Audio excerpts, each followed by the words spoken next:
Yo, tu sais quoi, je juste être vraiment comme honnête and just like go.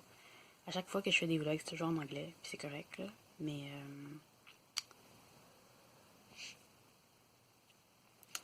je vais prendre le temps de parler de quelque chose d'important.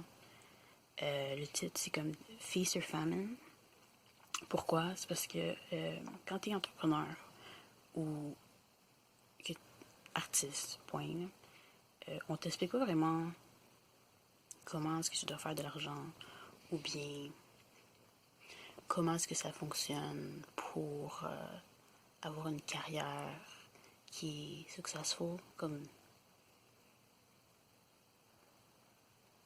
même au secondaire, je sais pas, là, je me rappelais que on me disait on me donnait des conseils basés sur mes notes à l'école, puis basés sur ce que j'aimais à ce moment-là, puis c'est quoi que j'étais bonne dedans. Dans la vraie vie, d'eau, j'aurais vraiment aimé que quelqu'un m'explique ça avant que je commence à travailler, but oh well, this is also why. C'est aussi pourquoi que j'ai voulu faire cette petite vidéo en ce moment, parce que je pense que c'est utile, puis que ça va actually apporter de l'information nécessaire. De un, on t'explique pas que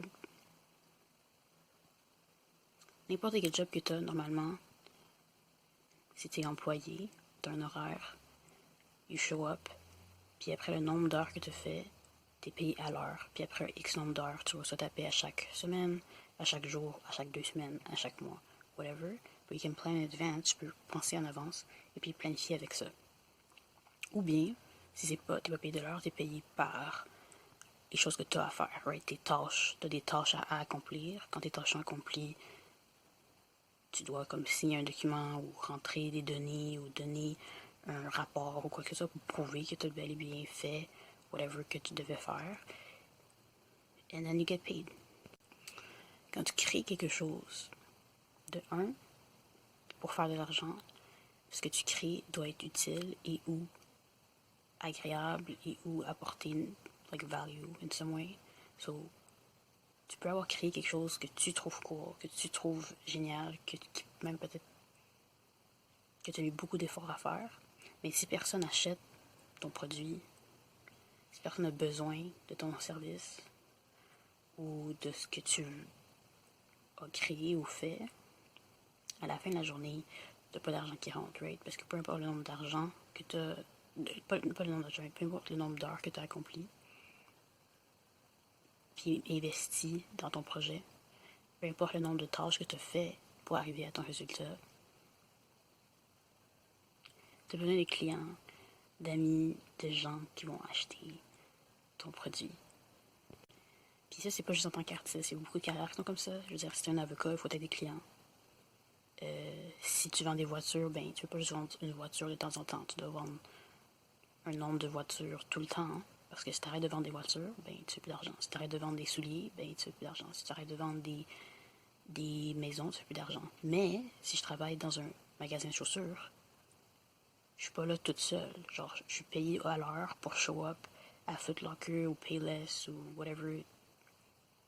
Je dis des noms communs juste parce que je veux vraiment que ce soit accessible à tout le monde, qu'on comprenne ce que je dis. Mais comme si je travaille pour un shoe store, si je travaille pour qui vend des souliers, je suis payée à l'heure. Peut-être que j'ai un bonus si j'ai payé, si j'ai vendu plus. But if I show up to work, si j'arrive à mon shift à l'heure, puis que à chaque fois que j'ai un shift, I show up, puis je suis à l'heure, puis je fais ma job, je vais être payé. En tant qu'artiste, c'est pas vraiment comme ça que ça fonctionne. C'est pas parce que tu as investi du temps, de l'argent, de l'énergie, que ça veut dire que tu fais de l'argent. So, comment est-ce que tu fais de l'argent? En faisant tes propres projets, en continuant à faire à créer, puis à faire des projets, puis à terminer tes projets. Parce que la différence entre travailler pour quelqu'un puis travailler pour toi, c'est quand tu travailles pour quelqu'un, il y a quelqu'un qui va te payer à la fin de la journée.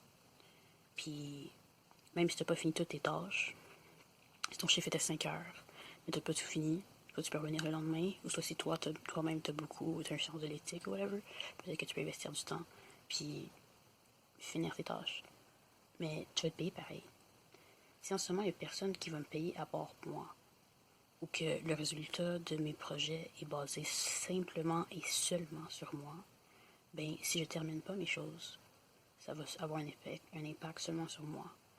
Vraiment, pourquoi que je voulais prendre le temps de faire un Works of Feast or Famine, c'est parce que ma situation, honnêtement, en tant qu'artiste présentement, c'est que je travaille à contrat, right? So, jusqu'à temps que j'ai un autre contrat encore. Ce qui veut dire que j'ai de l'argent, puis j'en ai pas. Puis de l'argent, puis j'en ai pas. Puis j'ai de l'argent, puis j'en ai pas. Qu'est-ce qui fait que tu peux changer ça, par exemple? C'est si tu es consistant.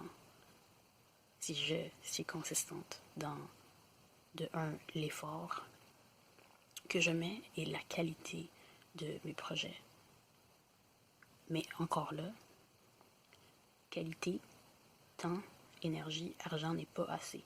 Parce qu'il faut aussi que tu essaies de faire un produit ou quelque chose que les gens vont acheter, que les gens ont besoin, qui est utile ou qui apporte value, qui apporte quelque chose, qui a une valeur intellectuelle ou quelque chose. Parce que tu peux créer quelque chose de génial, de fantastique, mais si personne n'a besoin, tu as perdu ton temps. Si tu crées quelque chose de génial et fantastique pour toi, mais que c'est pas assez bon pour le marché, parce que XYZ reason, ben il faut que tu pratiques, que tu continues à travailler jusqu'à temps que les résultats vont arriver. Si tu continues à mettre de l'énergie, de l'effort, du temps pour t'améliorer, mais malheureusement,